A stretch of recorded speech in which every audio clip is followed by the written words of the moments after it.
Observatory is expected to launch in 2007. The mission will survey thousands of our nearest stars. When a planet crosses between a star and the telescope, the size of the planet can be determined by measuring the amount of starlight it blocks.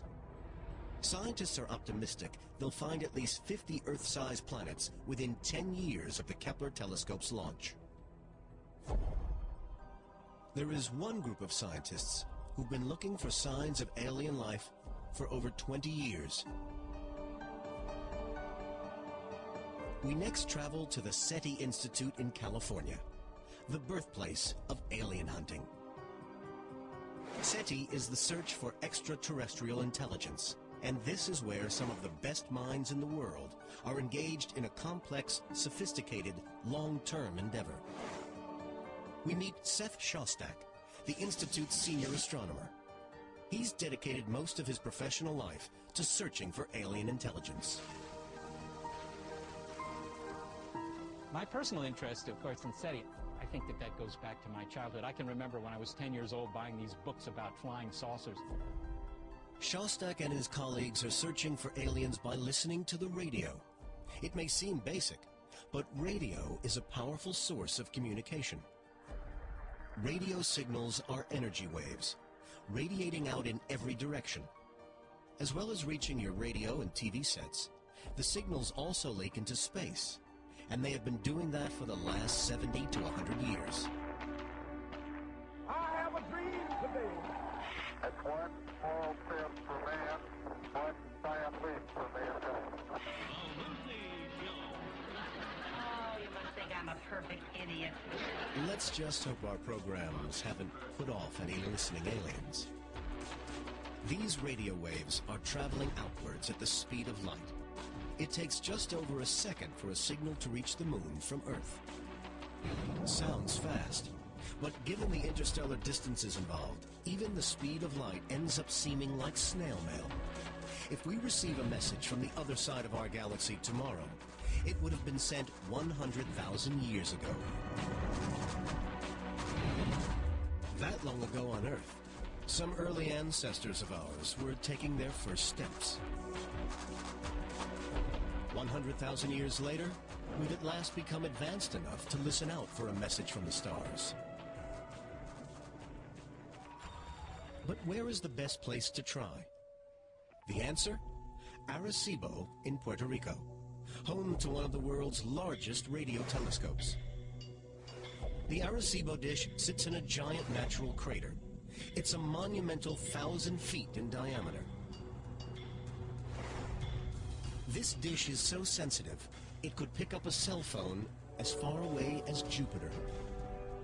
Since 1997, Arecibo has been home to Project Phoenix, the SETI Institute scan of about 1,000 stars similar to our sun within 200 light-years of Earth.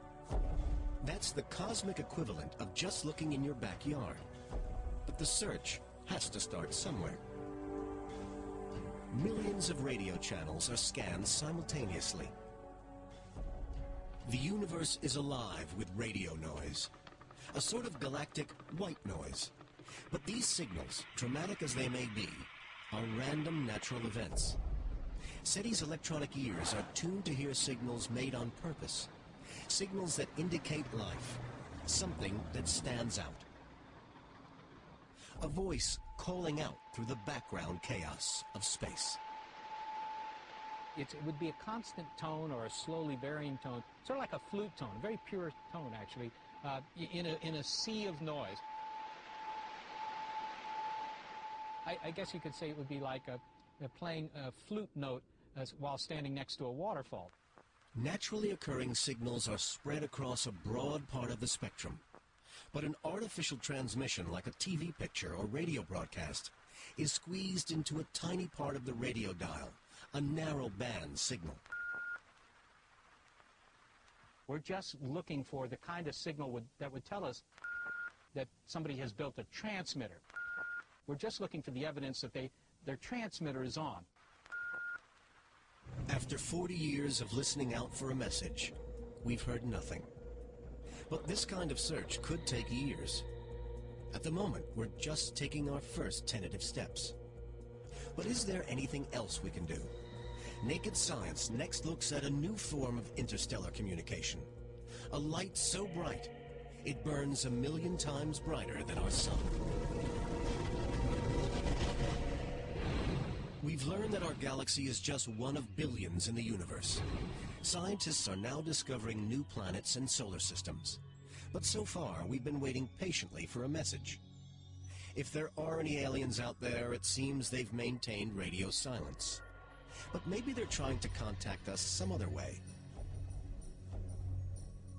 Naked Science next travels to Berkeley in California, to the Leuschner Telescope, to meet Dan Wertheimer, an alien hunter for the last 25 years. There are 200 billion stars in our Milky Way galaxy and billions of galaxies, so it would be bizarre if we're the only ones. He's not listening. He's looking for a sign in the sky. Yeah. Wertheimer heads up one of Berkeley's optical SETI programs. Wow, so there's another one. So there's a lot of weird things happening right now. His team is searching for a very bright flash in the sky, a pulse that may only last for 1/1000,000th of a second. The most powerful lasers here on Earth can produce a light 1,000,000 times brighter than our sun. Wertheimer believes that using a laser may be the way that aliens try to catch our attention. He thinks that aliens might use lasers to transmit a signal, something like Morse code, turning the laser on and off in short bursts. The advantage of optical signals is that they're very directional. They could contain a huge of information. They could send us their whole Library of Congress, all their music, poetry, literature, science, medicine. Perhaps they tell us how to get on the galactic internet, communicating with civilizations all throughout the galaxy. But how do the scientists tell the difference between starlight and artificial light? A laser light flashing for just 1/1000,000th of a second would deliver to the telescope up to 10 particles of light, called photons. And that's very rare from a star. Even a bright star, you don't get so many photons coming into your telescope in 1/1000,000th of a second. The team monitor each star for a minute, and then move on to the next one if there is no flash. 10,000 stars have now been scanned, but so far, Dan Wertheimer has yet to see the light. But I'm optimistic in the long run, because the technology is changing so fast. The telescopes are getting better, the detectors are getting better. We'll look at more and more stars. Eventually, we'll look at hundreds of millions of stars. We're going to be doing a sky survey of the galactic plane. So right now, Earthlings are kind of in a primitive state. We're just learning how we might communicate with ET. There was a moment back in the 1960s when Nobel Prize-winning British scientist Professor Anthony Hewish found what might have been an alien transmission. From what looked more like a series of clotheslines at a radio receiver, he and his team started to detect a regular series of pulses about a second apart. What was absolutely amazing about this signal was that it was a succession of sharp pulses, as if what we were looking at was a star, just simply flashing. Well, astronomical bodies don't do that. One possibility, obviously, of getting artificial signals from outer space is that you're dealing with something intelligent. And jokingly, we call them LGM signals, little green men out there. I don't think anybody seriously believed that, but it was a possibility, quite clearly. There were no little green men to be found anywhere. Hewish soon realized that what he'd found came from a natural source. It was the signature of a dead star called a neutron star. These dead stars spin at high speed, sending out pulses like a lighthouse beam. So if they haven't sent us a message, maybe we should get in touch with them. Over 30 years ago, NASA did just that by mailing a letter to the stars from all of us. In 1972, the space agency launched Pioneer 10. After visiting Jupiter, the probe journeyed out into deep space. Today, it's 8 billion miles from Earth, heading for the red star Aldebaran in the constellation Taurus. The spacecraft is due to reach its destination in a mere 2 million years. If there's anyone home on any nearby planet, they'll find a plaque on the side of the craft. A greeting card from Earth, showing the location of planet Earth and a picture of what we look like. The symbol for hydrogen, the most common element in the universe, is also depicted.